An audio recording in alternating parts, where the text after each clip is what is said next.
Kira-kira nih Kang, ini kan artinya akan ada sinergi. Sinergi apa nih Kang dari Jawa Barat?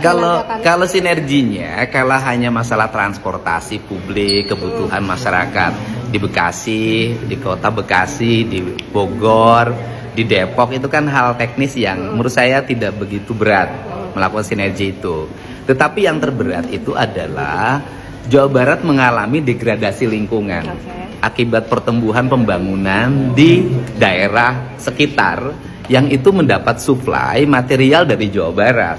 Degradasi itu, lingkungan itu melahirkan kerusakan hutan, kemudian menurunnya daya dukung lingkungan, dan kemudian ke depan akan menjadi ancaman kalau tidak segera diantisipasi. Saya memberikan contoh misalnya, Jakarta itu kan perusahaan PDAM-nya itu mengalami pertumbuhan yang pesat karena pelangganannya katanya hampir 3 juta, ke depan menjadi go public. Tapi kan kebutuhan airnya dari Jatiluhur. Jatiluhur kan kebutuhan airnya dari Gunung Wayang dan Gunung Windu. Gunung Wayang dan Gunung Windunya mengalami degradasi. Yang hari ini berubah, areal catchment areanya berubah menjadi perkebunan sayur. Sehingga perubahan tata ruang yang saya usulkan, komitmen saya yang galak terhadap penambangan, komitmen saya galak terhadap pembalakan hutan, itu sesungguhnya saya lagi menjaga Jakarta. Oke. Oh Kang, ini kan artinya nanti MOU akan ada ditandatangani kerjasama untuk 5 tahun ke depan.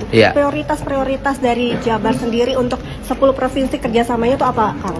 Ya prioritas utamanya adalah daerah yang menikmati dari sumber daya alam di Jawa Barat itu juga harus memiliki komitmen yang sama untuk menjaga sumber daya alamnya. Oke, berarti sumber daya alam ekologisnya harus dijaga. Jadi utamanya Pak, ya harus utama karena hulunya kan kita butuh apapun hulunya harus bener. Oke, berarti dari misalnya begini, pembangunan misalnya gini lagi, problem lagi kan, Parung Panjang itu kan degradasi lingkungan pada gunung-gunung batu tuh. Gunung-gunung batunya kan hari ini melahirkan ISPA, kerusakan infrastruktur. Itu hampir 1 triliun kebutuhan kita untuk merecovery. Nah itu kan pertumbuhan ekonominya bukan di situ. Pertumbuhan ekonominya adalah di wilayah sekitar, di provinsi tetangga. Nah ini kan juga menjadi bagian terpenting yang harus kita dibicarakan, bahwa ada pertumbuhan di tempat lain, tapi ada degradasi di tempat lain. Oke, artinya MPO ini cukup penting ya Kang untuk bisa menjaga. Iya, penting banget.